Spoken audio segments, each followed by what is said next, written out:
మీరు నీళ్ళు ఇవ్వకపోతే మీ శ్వాస ఆపుతాము. ఎంత బరి తెగించి మాట్లాడాడో ఒకసారి చూసిన తర్వాత లక్ష్మణ్ గారి దగ్గరికి వెళ్దాం.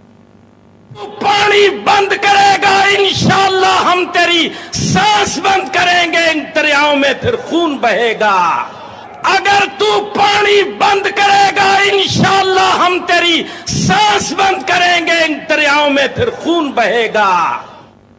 రైట్ లక్ష్మణ్ గారు, సరే వాళ్ళు అట్లానే మాట్లాడతారు, ఎందుకంటే వాళ్ళ స్వాభావిక లక్షణం అదే. వాళ్ళని ఎలా అని తీసిపారేసిన పరిస్థితి అయితే లేదు. ప్రతిదీ కూడా మనం అప్రమత్తంగా ఉండాలి, జాగ్రత్తగా ఉండాలి. ఇండస్ స్ట్రీట్ గురించి ఎక్స్ప్లెయిన్ చేస్తూ ఇన్ కేస్ సింధు జలాలని ఆపేయాలంటే ఎంత కాదన్నా మనకు ఒక ఏడాది పైన పడుతుంది. అంటే ఉన్న పళంగా ఆపేసినా మనం మళ్లించుకోవాలి, చెక్ డ్యాములు కట్టుకోవాలి, ఈ వ్యవస్థ అంతా ఒక ఏడాది పడుతుంది.